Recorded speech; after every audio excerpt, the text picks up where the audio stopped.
The Echo Orchard, the fruit of the thought. This is a story about three Angelteers who arrive at a hillside orchard where every tree repeats whatever visitors believe about what has happened to them. Their 19th miracle-minded adventure begins when they discover that pain may appear to come from someone else, while suffering is being fed by the thought they continue to believe. The three Angelteers entered Echo Orchard beneath silver-leaf trees. A wooden sign read, "Taste what you think." Spider Monkey stopped. "That sounds either profound or dangerous." A farmer named Lena hurried toward them. "Please be careful what you say in here." Howler Monkey raised an eyebrow. "That warning has rarely stopped me."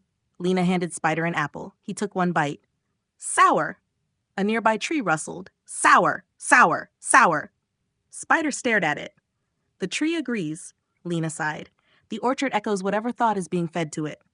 Across the hill, villagers stood beneath trees muttering, "He embarrassed me. She never appreciates me. They ruined everything." The branches repeated, "Ruined, ignored, betrayed, unfair." Squirrel Monkey watched a man named Thomas beneath a pear tree. "My brother cheated me in a business deal," Thomas said. The tree answered, "Cheated, cheated." "How long ago?" asked Squirrel. 7 years. Howler looked at the tree. "That is a very committed pair." Thomas frowned. "You would be angry too." Squirrel felt himself agree. Then a faint fragrance of pear blossoms drifted through the warm air. He breathed in. "What am I feeling?" "Certain." He turned inward. "What thought am I believing?" The answer came quickly. "What happened determines how I must feel now." Squirrel looked at Thomas. "What are you telling yourself when you remember your brother?" "That he betrayed me." "And when you believe that thought?" Thomas pressed a hand against his chest. "I feel angry all over again." The tree shook. "Betrayed." Spider tilted his head. "I think the tree is showing what you keep feeding it." Thomas stiffened. "So now this is my fault." "No," said Squirrel. "That's another painful thought. What your brother did had consequences. You may still need boundaries, but right now he is not standing here doing it again." Squirrel touched his chest. "What I am feeling begins with the thought I am believing." Thomas whispered, "So I'm doing this to myself?"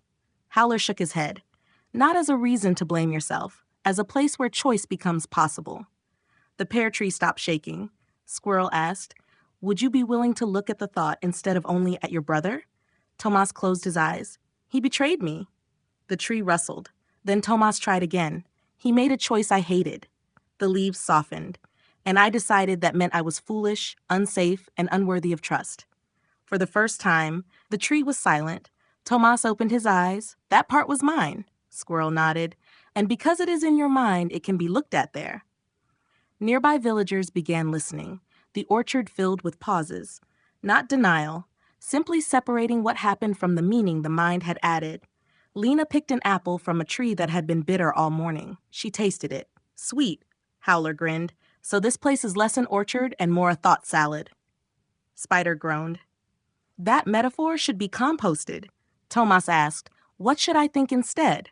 Squirrel became still. "I don't think we need to paste a happy sentence over the old one." "What then?" "Notice the thought.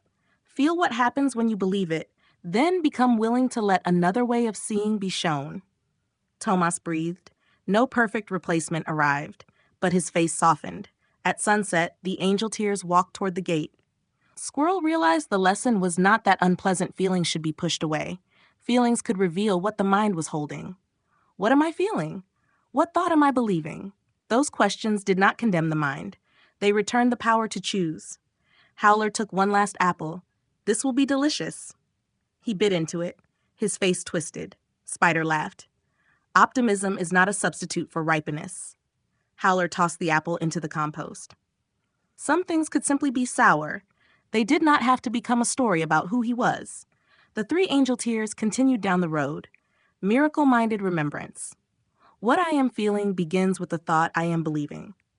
May we sing, rest, and dance our way home together.